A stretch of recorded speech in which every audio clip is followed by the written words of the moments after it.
My name is Ulrich Pagel. I'm professor in Buddhist studies at SOAS, University of London. I'm of course also involved in yoga studies at SOAS. I'm currently chair of the Center for Yoga Studies, and it is in this capacity that I'm chairing today's meeting. And I would like very warmly to welcome Dr. Dominik Haas to our seminar series. Dr. Haas, it's a great pleasure to have you with us today. I know you have a busy schedule. Christmas is around the corner, so we are super grateful that you managed to find the time to share with us today some of your findings on Gāyatrī and the connection between Gāyatrī, modern yoga, or somehow encompassed and framed within the Vedic traditions. Dr. Haas, of course, has extensively published on Gāyatrī. Only a few months ago, he published his monographs that sprang from his doctoral work, I believe. But before then already, he published on Gāyatrī in different aspects. In the Journal of Philosophy, he looked at Gāyatrī, at the Gāyatrī mantra in its translation. So we are very, very fortunate to have a person of such outstanding expertise with us today, and to bring together in some ways the evolution of a mantra into a deity, and connect all that with the practice of yoga. So without further ado, Dr. Haas, I would like to hand over the mic to you and commence with your presentation, please. Thank you. Thank you for this very kind introduction, and thank you, Jackie, for inviting me. And greetings to London from Vienna. It really is an honor to be here, and I'm happy to give this lecture this evening. I will share my presentation with you. Yes.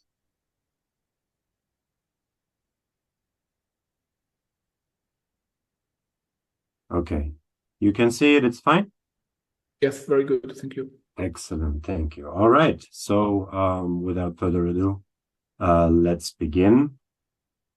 Tat Sāvitur Varenyam Bhargo Devasya Dhimahi Dhiyo Yo Na Prachodayat.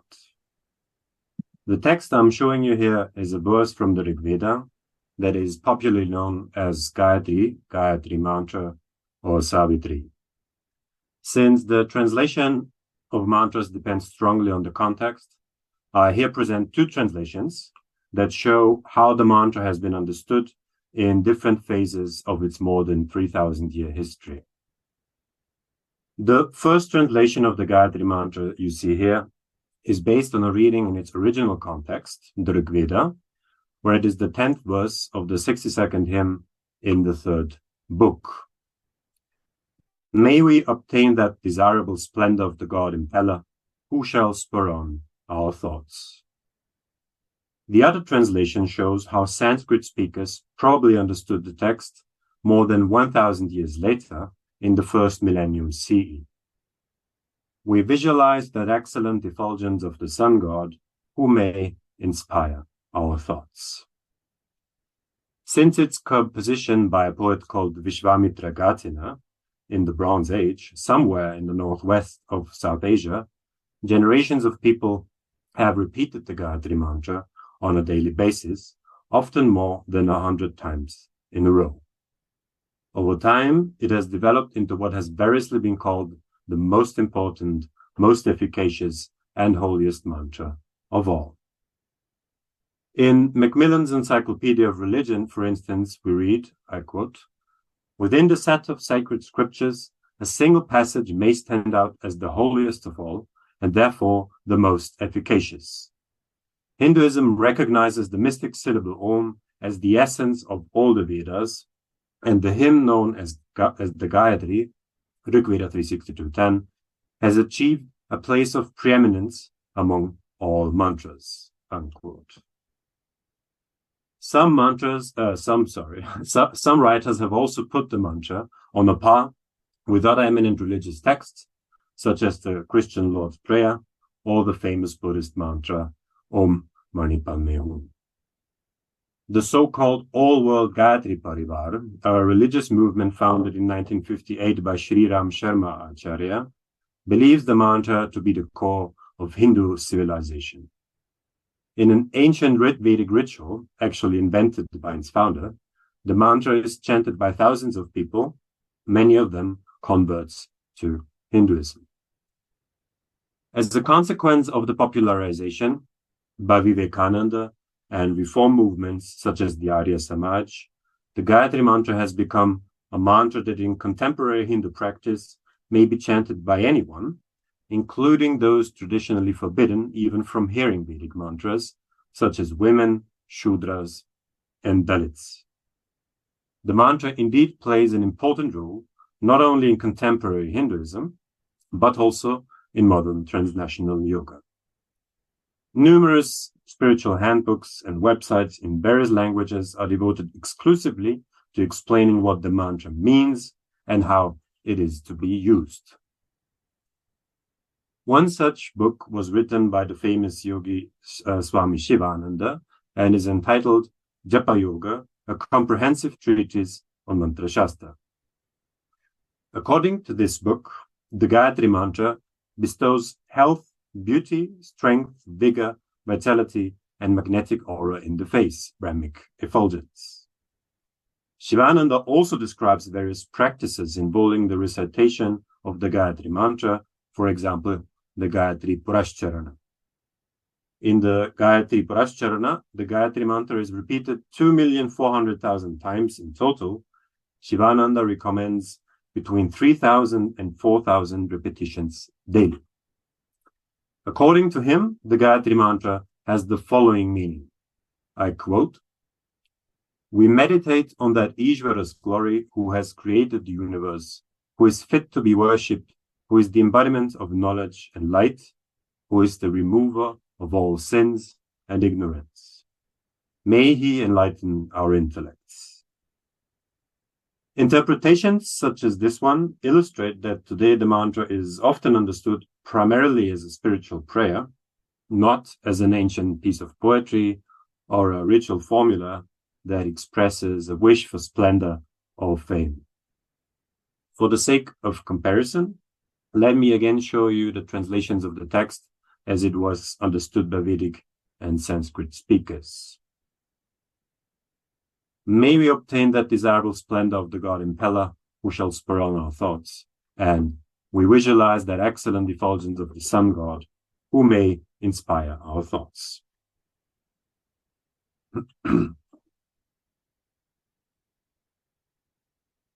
But not only the understanding of the mantra as a text changed, it is also used and rendered differently today. Today, musical renditions in particular enjoy great popularity.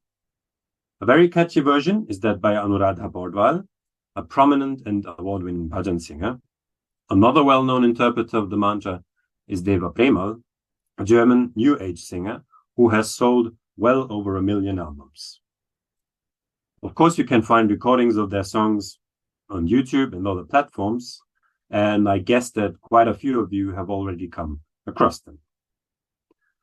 So, to sum up, it is no exaggeration to say that among mantras, the Gayatri mantra is one of the best known in the world. Besides being popular, the mantra also has another characteristic. It is worshipped as a goddess itself. Just like the mantra in the strict sense, this goddess is known under two names, Gāyatrī and Sāvitrī. Being the personification of the first mantra of the Vedas, she also received the epithet Vedamatra, the mother of the Vedas. While the goddess is often depicted in a similar fashion as another famous Hindu goddess, Saraswati, there is also a form peculiar to the deification of the mantra, showing her with 5 heads and 10 arms. With its distinct symbolism, this form is reserved for the mantra goddess. But in spite of her popularity, there are only a few temples where the goddess is worshipped nowadays. Most important among them is Pushkar, a town located near Ajmer, which houses one of the few temples dedicated to Brahma. In a number of places in the area, his consorts, Sāvitrī and Gāyatrī, in this case they are discreetly distinguished, are worshipped as well. The temple of Sāvitrī, who in this case is Brahma's first wife, is located on a hill behind Brahma's temple. The temple of his second wife, Gāyatrī, who is a shepherd girl actually, is situated on a lower hill on the opposite side of the lake. But since Gāyatrī is much dearer to Brahma, she also has a place by Brahma's side in his own temple. Now, all of this raises many questions. Among them, how did this mantra achieve its high status, and how did it develop into a goddess?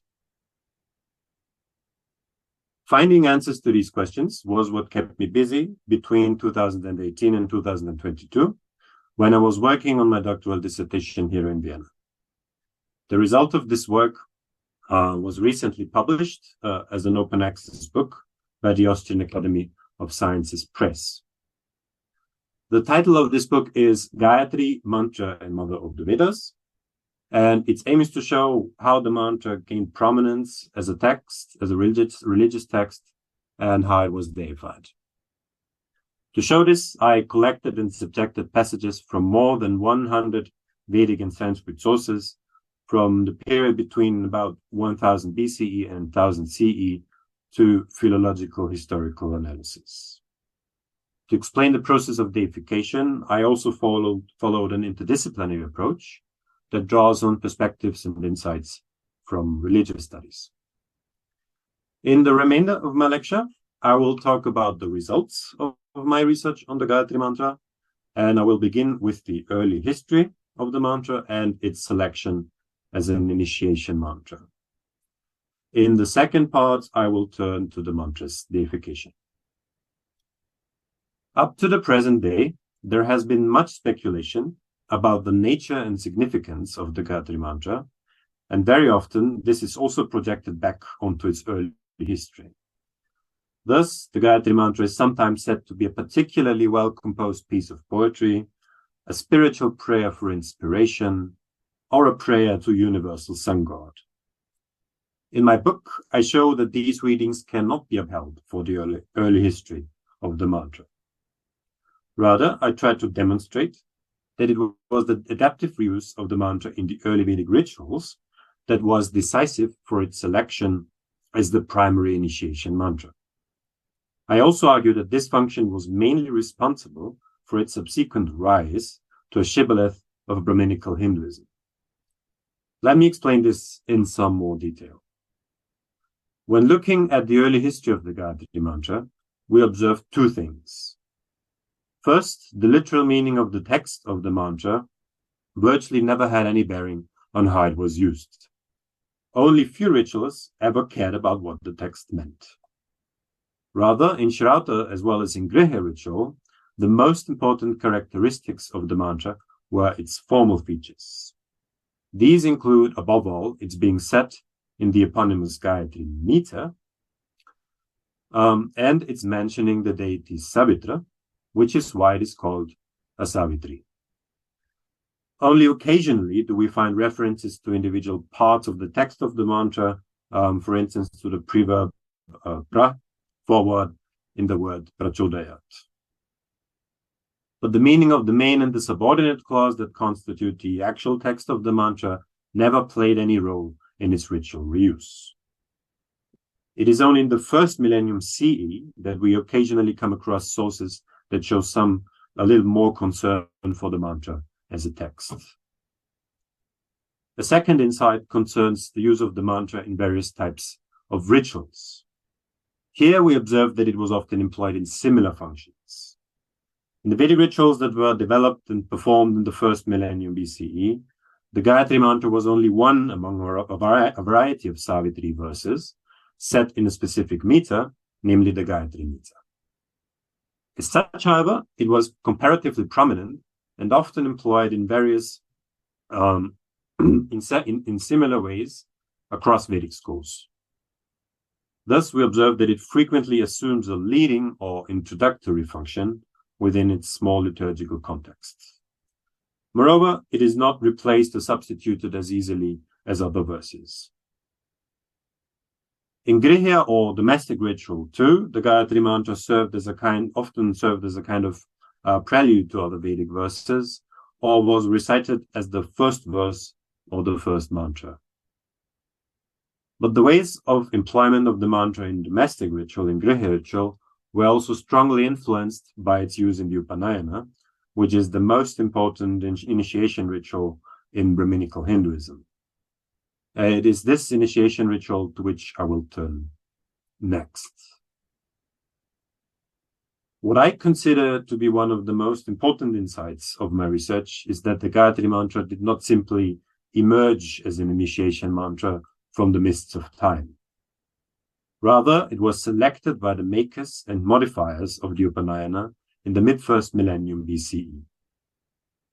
The choice of a Sāvitrī is a consequence of the main function of the Vedic deity, Sāvitrī.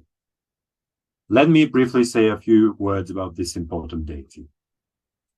Sāvitrī, whose name is derived from the verbal root su, is literally the impeller or instigator. In the Ṛgveda, he is not only the god who sets everything into motion, but he also puts everything to rest again. These two activities become manifest in a range of ways and domains. Sāvitrī impels gods, humans, and animals to action. He causes the change of day and night, as well as the seasons, and is also responsible for the movement of the wind and the rivers. He makes the sun rise, but, and this is important, he is not yet identical with the sun. After the fulfillment of his daily work, he brings all beings to rest. In Shraddha ritual, Sāvitrī is often invoked at the beginning of a ritual or liturgy. The use of his mantras in the Shraddha litanies indicates that in the course of time his power to impel remained especially important in the ritual domain. This function also fits the context of the Upanayana, since this initiation ritual signifies a great beginning, the beginning of Vedic studentship. In my view, it is not necessary to forage for any other reason, at least as far as the choice of a Sāvitrī, that is, of a verse mentioning Sāvitrī, is concerned. Sāvitrī is the god who sets things in motion, hence a verse mentioning this god is very appropriate to inaugurate Vedic studentship. The other important criterion that played a role in the selection of the Gāyatrī mantra was the meter. The initiation mantra had to be in the Gāyatrī meter because the Gāyatrī was considered primary among meters. The first Soma pressing of the day, for instance, was associated with this meter. It was also associated with Brahmins and other firsts, so to say, in general. In my book, I argue in detail that there must have been a time before the codification of the domestic ritual when the initiation mantra was not yet determined but had to be selected according to certain principles. One slide behind, here we are. The sources indicate that the key feature of the initiation mantra was that it mentions the god Sāvitrī. The second principle was meter. The Gāyatrī meter was preferred because it is a short meter that was associated with Brahmins. If one applies these principles to the Ṛgveda, the first and oldest corpus of Vedic verses, it turns out that not even 100 verses were eligible. A statistical analysis of the occurrences of these verses reveals that the verse that later came to be known as the Gāyatrī mantra was the most frequently reused Gāyatrī Sāvitrī in the ancient Vedic rituals. In my view, this was the result of a process in which the repeated recitation of a certain verses makes an impression on the minds of the reciters. Whenever a mantra is recited, it also leaves a certain impression in the mind of its reciter, as well as of those listening, for example, the other priests in a Shraddha ritual. Every recitation serves to increase its familiarity and prominence. When the makers of the initiation ritual of the Upanayana were looking for a Gāyatrī Sāvitrī, they simply picked one that was comparatively well known. The selection and establishment of the Gāyatrī mantra as the primary Brahminical initiation mantra probably took place during the late Vedic period, that is roughly between 800 and 400 BCE. Later developments showed that this selection was a pivotal event in its history. In the centuries before and after the beginning of the Common Era, that is roughly between 400 BC and 400 CE, the Gāyatrī mantra became strongly associated with specific functions. These functions were in many ways prefigured by its employment in Shraddha ritual. As it became the mantra that could make a person a full-fledged member of society, it also became important outside the liturgical and ritual domains. In early Hinduism, the status ascribed to the Gāyatrī mantra, as well as its use in ritual practice, continuously influenced each other. Thus, the Gāyatrī mantra was not only the first mantra to be taught in the initiation ritual, but also the key mantra in the first and last ritual of the day, the so-called Sandhya. In this morning ritual, its recitation above all served as a purificatory practice, or prayaschitta. The purpose of this ritual is to uphold or restore the pure status of the initiated reciter. As the mantra that makes a person an initiate in the first place, the Gāyatrī mantra was perfectly suited for this function. As a matter of fact, repetitive recitation of the Gāyatrī mantra features prominently among the many kinds of prayashchittas described in the Dharma Sutras. It was also integrated into practices that were designated as yoga, although notably not in Patanjali's Ashtanga Yoga. Let me give you an example. In the Vasishtha Dharma Sutra, which was probably composed in the 1st century CE, we read, I quote Olivel's translation here, "By yoga one obtains knowledge. Knowledge is the earmark of the law, that is of dharma in the original. Yoga is the highest austerity. Therefore, he should always be engaged in yogic practice. A man who is always intent on reciting the syllable Om, the 7 calls and the Gāyatrī with its 3 feet will never experience any danger." And a few verses later, "When all sins rise up in unison, the most effective purification is to recite the Gāyatrī verse 10,000 times. When someone recites the 3 times the Gāyatrī verse with the calls, the syllable Om, and the Shiras formula while controlling his breath, it is called control of breath." As you can see in this passage, the recitation of the Gāyatrī mantra is combined with pranayama, or breath control, and its purpose is purification. This practice is clearly based on its function in Vedic and Brahminical ritual, as well as by the high status ascribed to it. The position of the Gāyatrī mantra in the Upanayana and the Sandhya led to it being considered not only the typical first, but also the foremost or most important Vedic verse. It even came to be regarded as an epitome of the Vedas. This role became manifest on 2 levels. On the practical level, it was in some cases possible to substitute the recitation of the Vedas or parts of the Vedas with the recitation of the Gāyatrī mantra. On the theological level, if one may call it that, the 3 lines of the verse were interpreted as an extract from the 3 Vedas. Similar to the syllable Om, the Gāyatrī mantra came to be considered the essential Veda. One of the driving forces behind this development was the extension of the initiation ritual. In the beginning, only those Brahmins who engaged in the study of the Vedic texts underwent the Upanayana. At some point, however, the Upanayana became a rite of passage that was declared obligatory for all members of the upper stratum of society. The corollary of this extension was that in practice, almost every initiate learned the Gāyatrī mantra in order to become a full-fledged member of Brahminical society. For a great number of initiates, the Gāyatrī mantra was the only Vedic mantra they learned, and was therefore perceived as their most important element. Let me now turn to the second salient feature of the Gāyatrī mantra, namely its deification.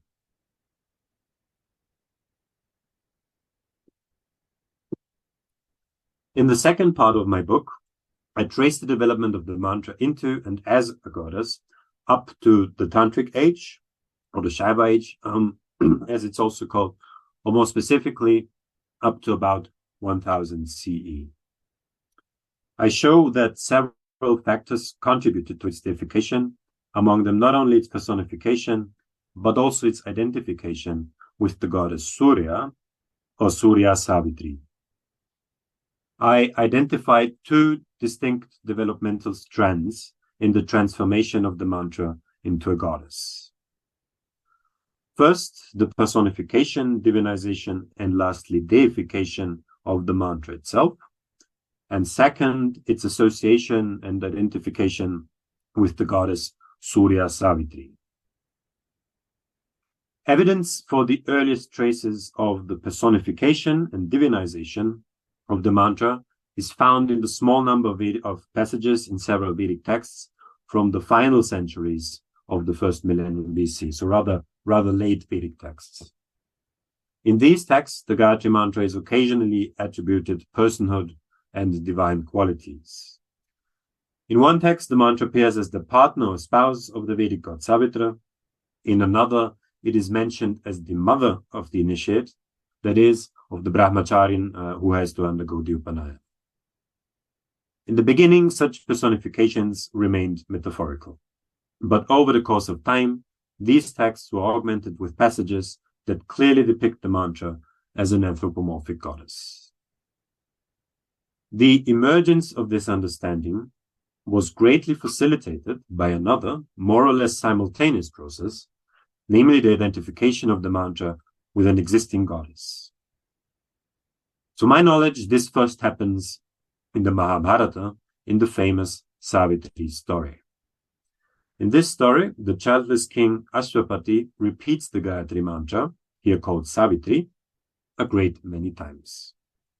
After 18 years, this approach bears fruit, as a goddess called Sāvitrī appears before him and promises that he will obtain a daughter, the princess Sāvitrī. Later versions of the story leave little doubt that the Sāvitrī is no longer only a divine mantra, but also an anthropomorphic goddess. But as a close reading of the text shows, Ashwapati's recitation of the Sāvitrī is not necessarily an intentional worship of a mantra goddess. As a matter of fact, a goddess called Sāvitrī already existed before the mantra was deified, and probably before it was even composed. In the Ṛgveda, we learn of Surya, a solar divinity that came to be recognized as Savitra's daughter, and for this reason was later also called Surya Sāvitrī. Her mytheme was characterized by three different elements. Her role was the archetypical radiant bride, the self-choice of her spouse, and her association with twins, in the Vedic case, the Ashwins. To varying degrees, these elements are even detectable in other Indo-European mythical characters, which makes it likely that they go back to a Proto-Indo-European precursor. In the epic story, the goddess herself appears only briefly. Nevertheless, at least two of her characteristics are present in the princess who is named after her. Sāvitrī, who is also explicitly said to be like her eponym, is said to be very beautiful, and she also chooses her husband herself. These resemblances suggest to me that the goddess Sāvitrī was indeed Surya Sāvitri's successor, or her manifestation in epic literature. The goddess and the mantra of the same name had never been connected before. I myself am of the opinion that bringing them together may have been so surprising that it had a comical effect.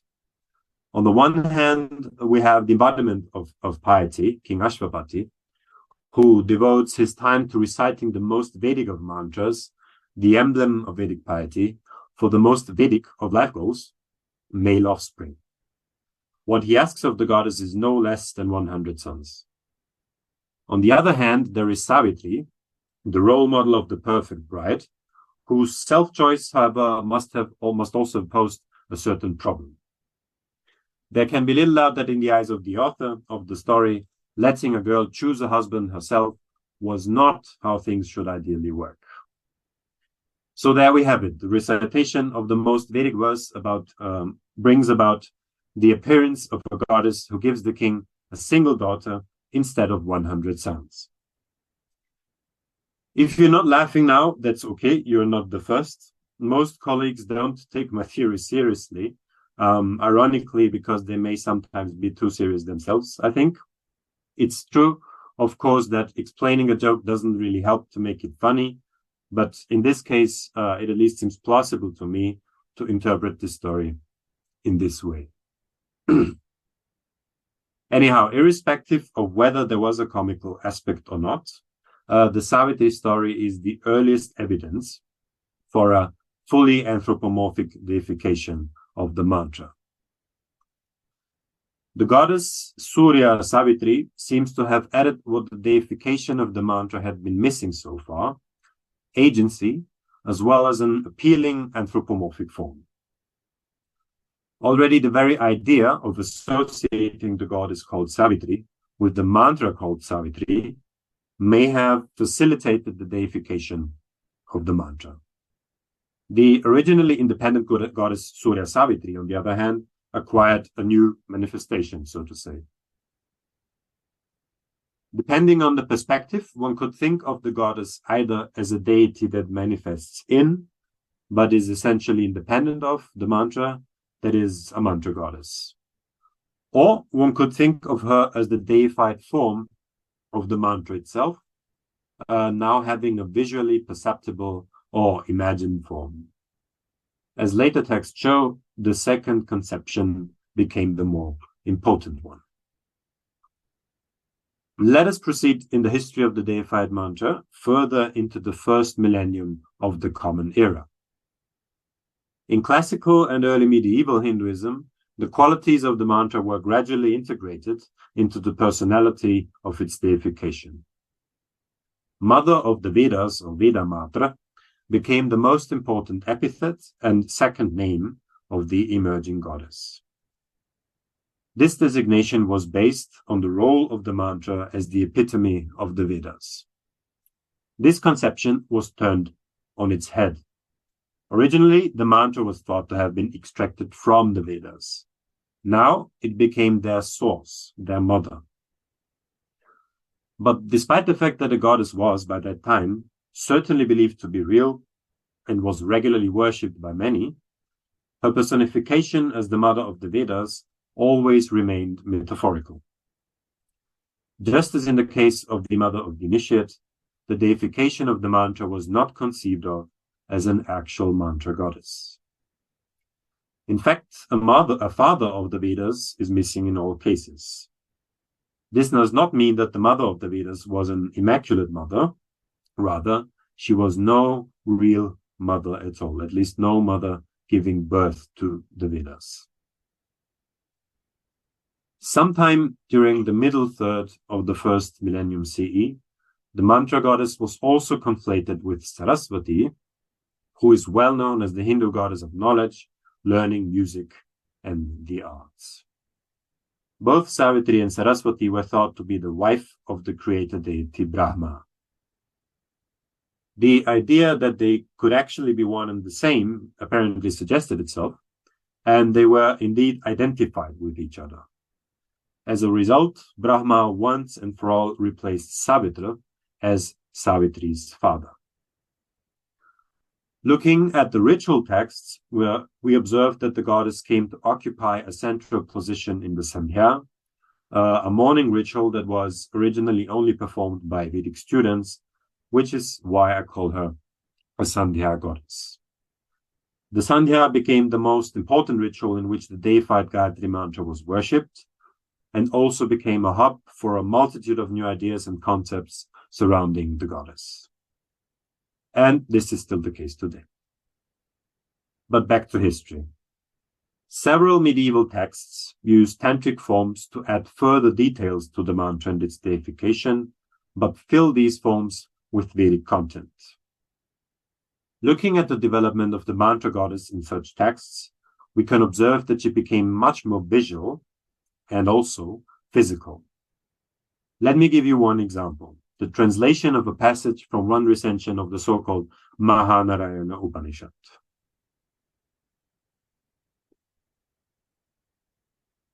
The Gāyatrī who, possessing prana, apana, vyana, udana, and samana, has pranas, that is, vital forces, is white-colored, belongs to Sankhyayanas Gotra, has 24 syllables, 3 feet, 6 kukshis, and 5 heads. In this passage, we encounter a mixture of mantra and deity elements that is rather curious. Gāyatrī is depicted as a more or less anthropomorphic being, having 5 vital forces and a white color, that is, a fair complexion. Sankhyayana, to whose Gotra or clan she belongs, might be another form of Shankhayana, a sage to which 2 ritual manuals are attributed. The following attributes are again concerned with her mantric aspect. That she has 24 syllables is almost self-explanatory. The same goes for her 3 feet or lines. Her 5 heads, in contrast, most likely belong to the deity, not to the mantra. But what are the 6 kukshis? Let me delve a bit into this very interesting detail. According to the dictionaries, the basic meaning of kukshi is belly. But a different meaning seems to be more likely in this case. Henk Bodewitz and Ella Filippone have shown that the word kukshi does not necessarily refer to the belly as a whole, but to any of the two abdominal sides or sections. This is a division of the body that is unusual in Anglophone cultures, but seems to be widespread in certain regions of Asia, including both ancient and modern South Asia. Like the 2 halves of the rib cage, the 2 kukshis essentially form 2 joint containers that are not easily separated. In the case of the Gāyatrī mantra, the 6 kukshis could refer to the halves of each pada or line. Since there are 3 padas of 8 syllables each, there are 6 kukshis or abdominal sections, each having 4 syllables. But one could also speculate that the kukshis refer to the so-called rectus abdominis muscle, which is a paired muscle with each muscle strand usually being divided into 3 segments. In other words, while the mantra may consist of 6 parts, the goddess might actually have a 6-pack. Now you may be laughing, but that's actually the best explanation I have for the statement that the Gāyatrī has 6 kukshis.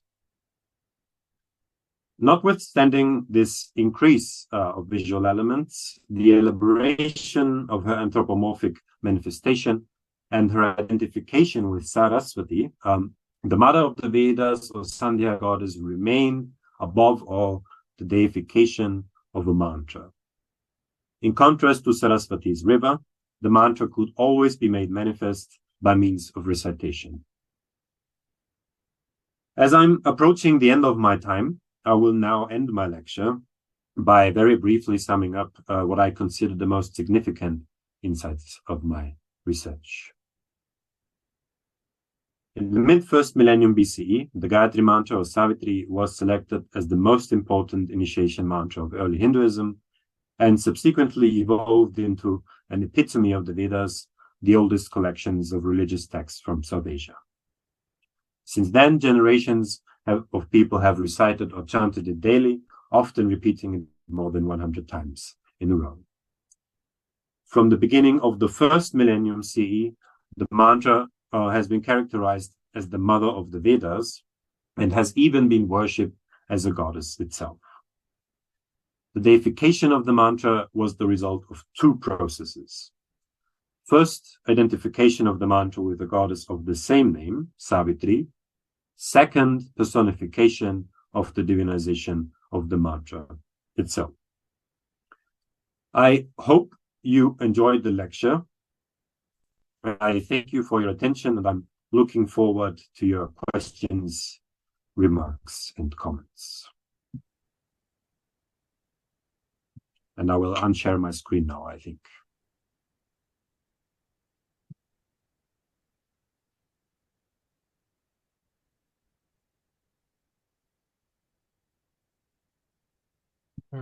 Dr. Haas, thank you very much for your very, very interesting and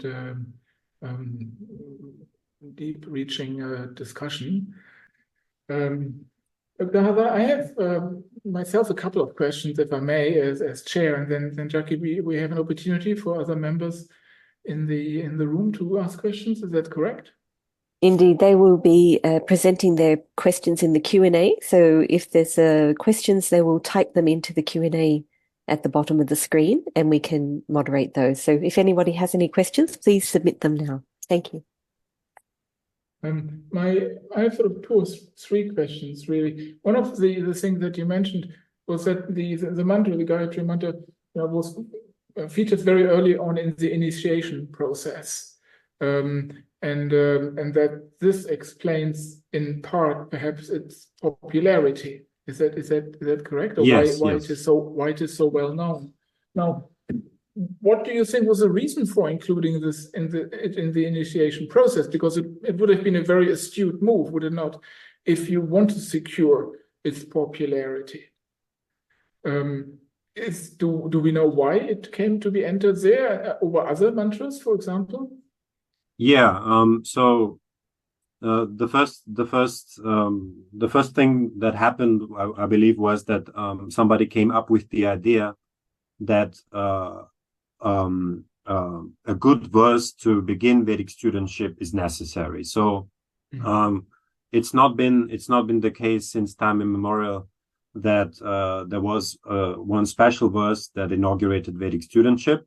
But I think that there was a process of modification of the initiation ritual, or you could even say an invention, actually. So that argument's also been made, that the initiation ritual was actually invented at one point. And be that as it may, somebody around the middle of the first millennium BCE had the idea of picking one verse to be the first in the entire Vedic curriculum. And there could have been other choices. I mean, you could have simply used the very first verse of one of the Vedas, right? So for example, the very first verse of the Ṛgveda, Agnimire Purohitam, and so on and so forth. Or Ishetva or Urjetva and for the Vajrasane Samhita. But this did not happen. And I think that it was for the reason that perhaps it was supposed to be more universal and was also supposed to be an initiation mantra for all the four Vedas. So the initiation was valid, so to say, for the study of each Veda. It was something that unified Vedic study as a whole. And so what the idea that those who created the initiation ritual apparently had was to choose to select the verse by way of its deity, and also with a view to its form. And that was actually a very common thing in those rituals. So it's not so important what the text actually says. It's just the main deity that is mentioned in it. That's the most important feature of it. And it seems to me that even before the choice of the Gāyatrī mantra of Ṛgveda III 62:10 as an initiation mantra was made, it was already comparatively well known. So just by chance, actually. So I don't think that before that there was a very particular, very good reason for its popularity or for its well-knownness. It just so happened that it came to be used in various rituals and was also known across Vedic schools. So that was, I think, why it was chosen. Of course, one could speculate that somebody intentionally wanted this particular verse to become the initiation mantra, as opposed to another one. But I don't think that this is the case, because there are actually signs of other initiation mantras. So we also have, for special initiations, and a Sāvitrī in the Anushtup meter, for example. And so this was also used. So the same logic applied. It was a verse addressing Sāvitra, but the meter was different. But even with this one, we can see that it was one that was comparatively well known. And it seems that there were a number of initiation mantras in use, maybe also for the normal form of the initiation ritual, because actually the oldest evidence we have for the use of the mantra as an initiation mantra is from the Shatapatha Brahmana.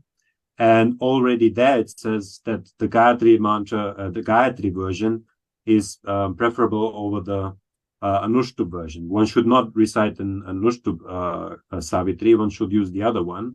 So the very first evidence we have already points to the existence of competitors, so to say. So there was a discussion apparently, okay, how should one do it correctly, which meter to use? And so yeah, maybe there was somebody behind some scheme to make this particular verse the initiation mantra, but this is beyond our ken, I think. Sure. No, thank you very much.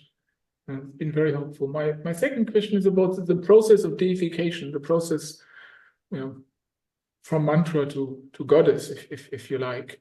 In the materials that you read, in the works that you encountered, how frequent is that a phenomenon in Hinduism? Is the Gāyatrī the only example? I think we have parallels in Buddhism.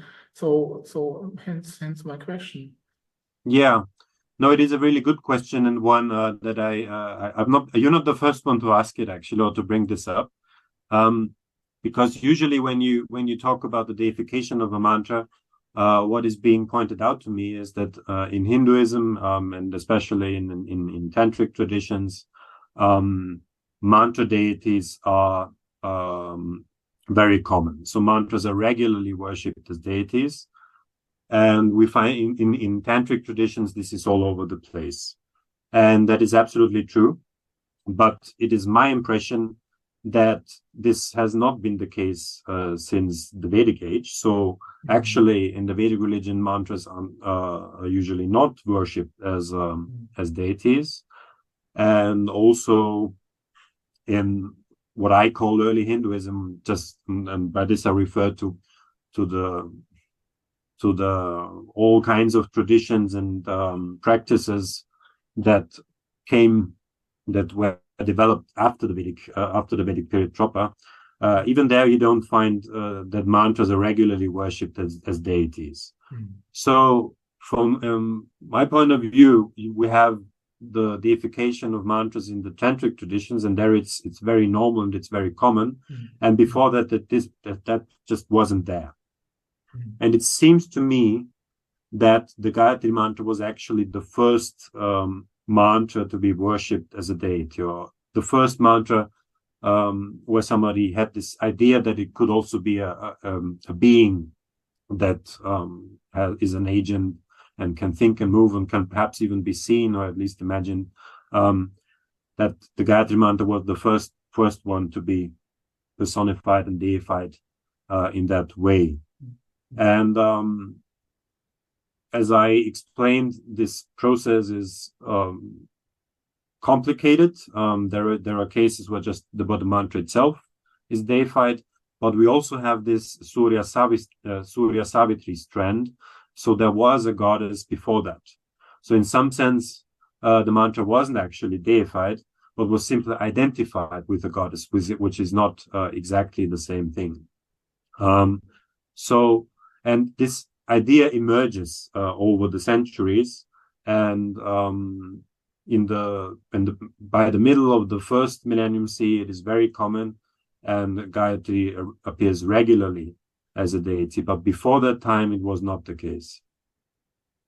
So it's the early nature of that phenomenon that is one area of importance in your study. Okay. Thank you very much. I have another question or two, but Jackie, maybe we reach out now to our audience and collect questions from them if you have access to the chat and perhaps want to read them out. Indeed, yes. So we have a couple of questions coming through, and I'll read out the first we have from Suzanne Hopkinson. And she says, thank you very much for your presentation, Dr. Haas. There's some discussions in Indian circles as to whether women can be initiated into the Gāyatrī mantra or indeed chant it at all. Do you find any information about this? Yeah, that is a good question. And I've heard about this theory that women too were initiated with the Gāyatrī mantra. Now, I think there is some evidence that that women too used Vedic mantras in some cases. At least this seems to have happened, although they were not properly trained in the Vedas per se. But when it comes to the initiation as such, there is no text that, according to which girls actually then were initiated with this mantra. So there is simply no evidence of this in the texts. All of the texts that deal with the initiation ritual are concerned with boys in that case. So the answer is no. There is no evidence for this. But I also have to say that nobody has, to my knowledge at least, nobody has ever done extensive research on mantra recitation in women, because in the Mahabharata, for instance, in the Sanskrit epics, we do find women reciting mantras, and presumably those were Vedic or something like resembling Vedic, but nobody has really done much research into this. So there may be some more to be found out with regard to that. But as for the initiation with the Gāyatrī mantra, initiation of women with the Gāyatrī mantra, I would say no, there is no. There just is no evidence to my knowledge, at least from the early sources. In the early sources, there isn't. Thank you very much. I think that has helped. Yes, there's a response from Ruth Westerby. She says, thank you very much for the presentation, and I appreciate your Kukshi analysis. Thank you. Another question, this time from Johan, I think he's coming up under the ashram name, but he said his presentation is elsewhere. So his question is, the Gāyatrī became a model for mantras dedicated to many gods. It does this by using the meter and the same verbs as the original Dhimahi Prachodayat. I'd like to know if you came across to his historical references of the beginning of this practice of composition. And if so, are there metalinguistic references regarding these Gayatris in Sanskrit literature? Yeah, so the question is also a very good one, and it concerns the Gayatris dedicated to other gods such as Purusha or Ganesha, or to the goddess actually. So when did these these alternative Gayatri mantras come into being? I think my best guess would be that this was around the 2nd century CE.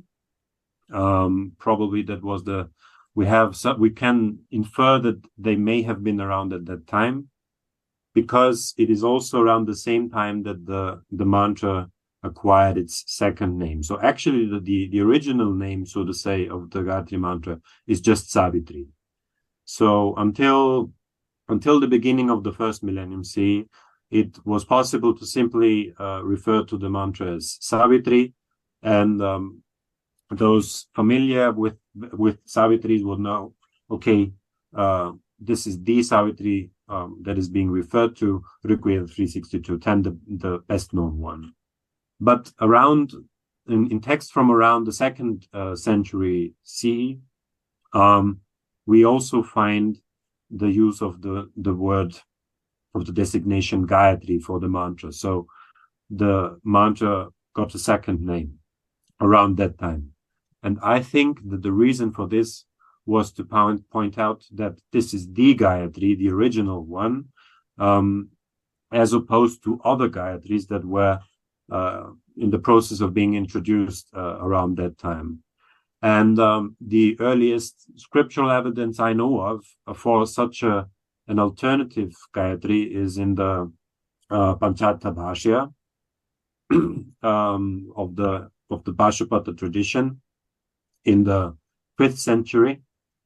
And this text is a comment on the Pāṣupata Sutras, which were presumably or may have been composed around the 2nd century or 3rd century CE.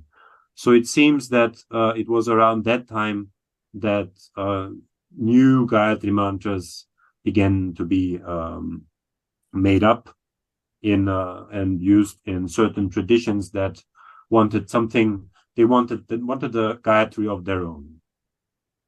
So that's for the time and for the earliest for the sources of this. And well, regarding the second part of the question, metalinguistic references regarding these Gayatris in Sanskrit literature, I'm not entirely sure if I understand what the metalinguistic references are, but perhaps you're referring simply to the mentions in the literature. I'm not sure. Yes, that's probably likely. Yeah. Yeah. So yeah, as I said, the earliest texts I think are from around the 2nd century. In all the texts that are earlier than that, it's just Sāvitrī that is being used as a designation, and then we begin to find Gāyatrī being used as well. So yeah, I hope that answers at least one part of the question. Yes, I think so. Thank you very much.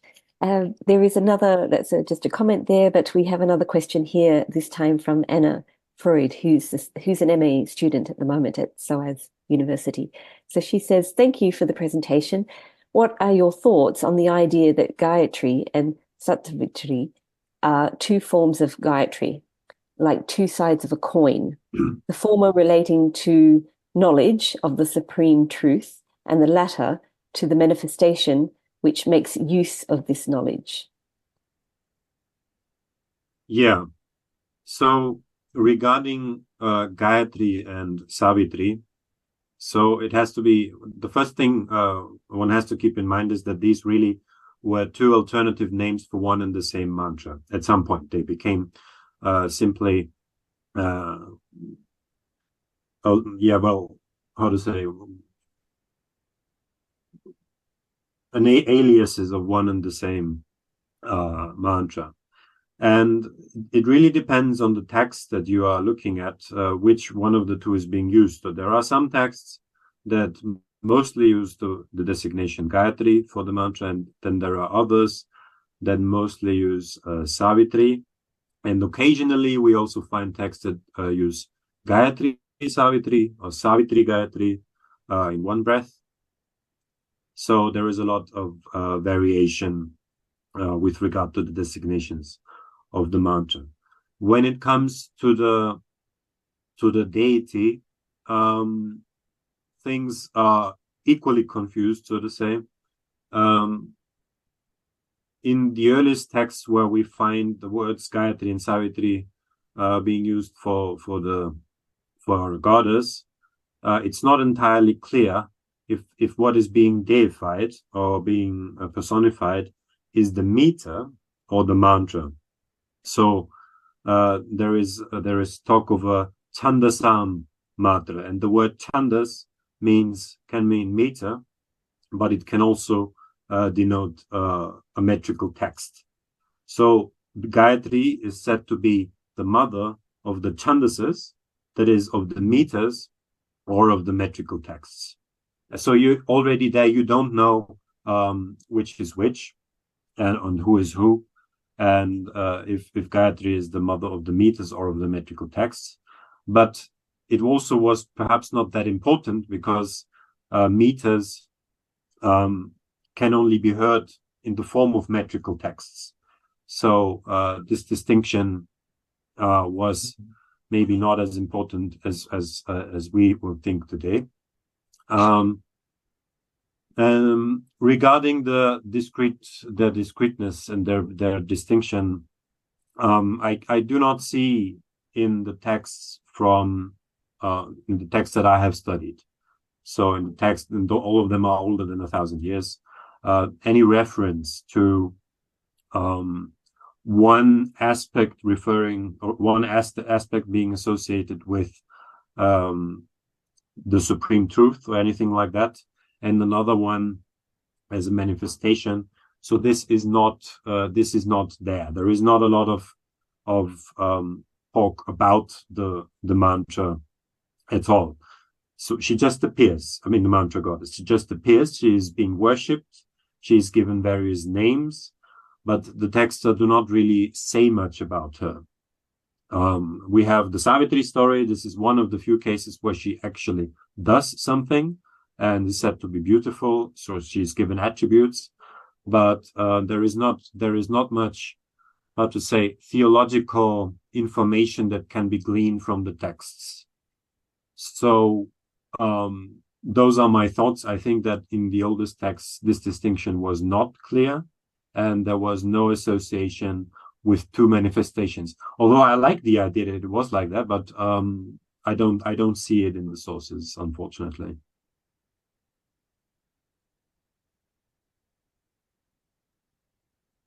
Thank you. Sure. I think, yes, we don't have any other submitted questions at the moment. However, I might ask a question, if I may. So we see this particular verse or mantra becoming popularized in India, contemporary India, through pop culture, and really the use of it in music, and rather than its use as an initiation rite or in theological circumstances.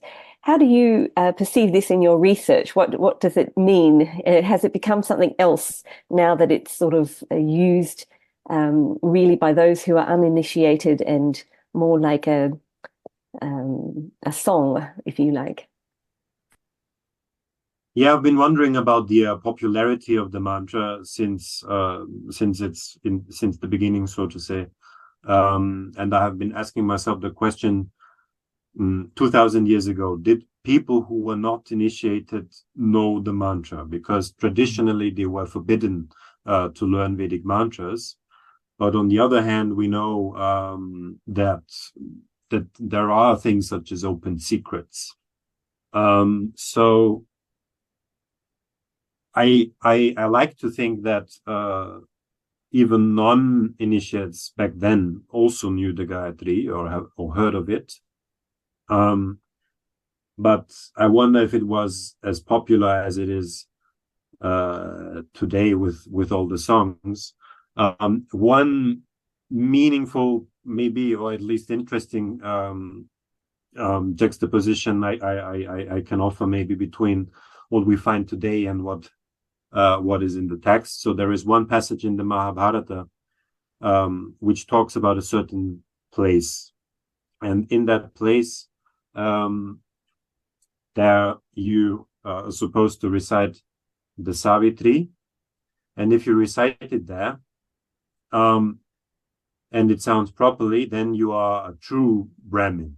That the place shows your identity of a true Brahmin, and if you are a true Brahmin, then it will sound as it should.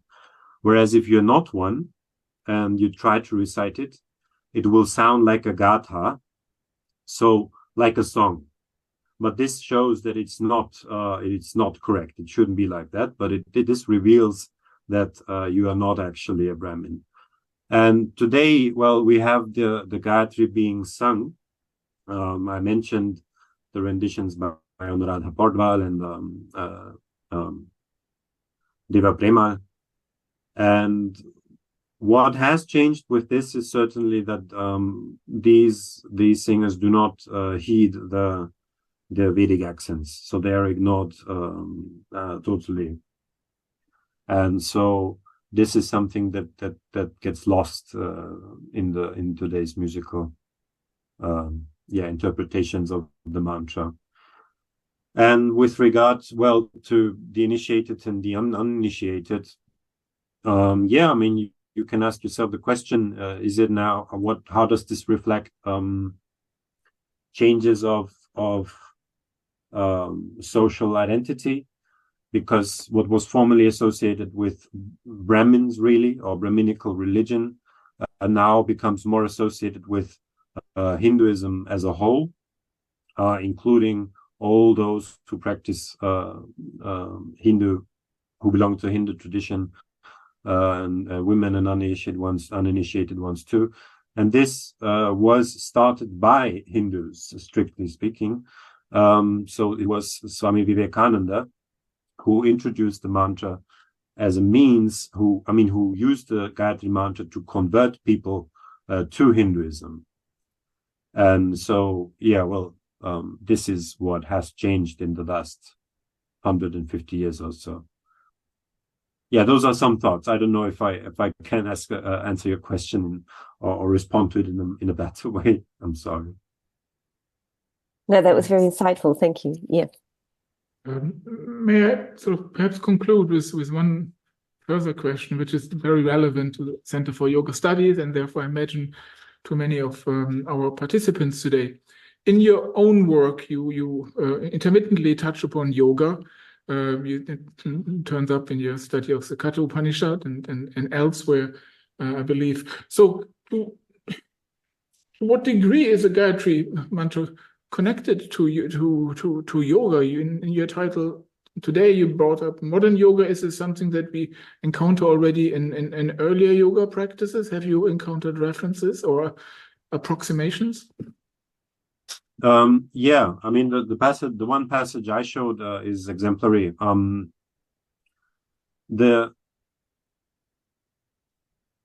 What was being practiced? Let me begin differently. So the daily practice of a religious householder in the first 100 years of the first millennium included the recitation of a number of mantras, but the number of mantras was very reduced, just as it is today. So, I mean, I believe that there are many people who recite mantras, but their repertoire doesn't go beyond, I don't know, let's say 5 mantras or so.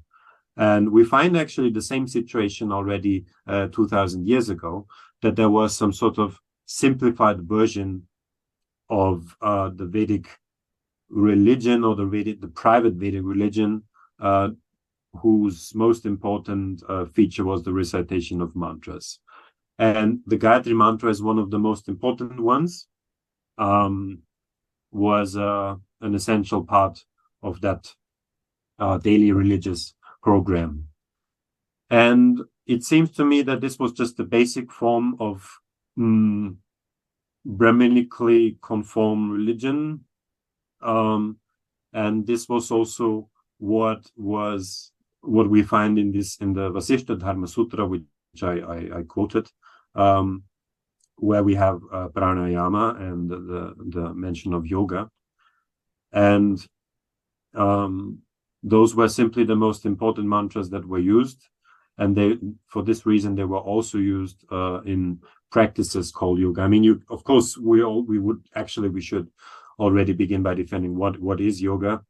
What are we talking about, actually? In this case, it's just that the text uses the word yoga, so we can say the mantra was used in that practice, which is called yoga, and that is that. When we look at the Patanjali Yoga Shastra, the story is a bit different, because there the recitation of Om is much more important. But the Gāyatrī mantra, to my knowledge, does not appear there. But even there, we have some sort of recitational practice. On the one hand, we have Om. So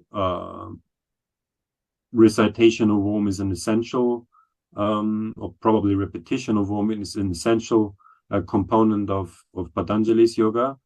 But the Patanjali Yoga Shastra also mentions the study of the Vedic not of the Vedic text, of the text leading to liberation, of the Moksha Shastras. And this is also something that is salvific. So that is something that should be done. So they had some recitational practice in mind, but the object was not just some Vedic mantra, because in this kind of yoga there was not that much interest in Vedic texts or mantras, but rather the text of the tradition, I think. But the Gāyatrī mantra here was not a part of it. And as we move through the centuries and the millennia, we can see that the Gāyatrī mantra is most important in pro-Brahminical versions of yoga, and that is also where we find it today, I think. But I also have to say that not much research has been done on the history of the Gāyatrī mantra beyond the end of the first millennium, which is where I stopped.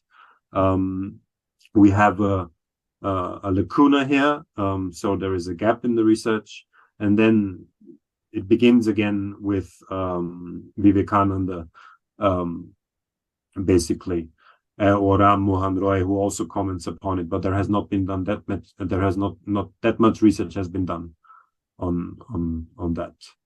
Yeah. So I'm sorry for the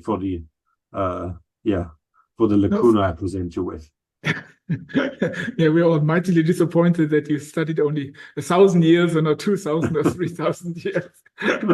Thank you so much. This has been a very, very helpful summary of our state of affairs, and it's also a very sobering thought, and maybe a thought in which it is appropriate to finish, to conclude your talk today and to conclude our seminar.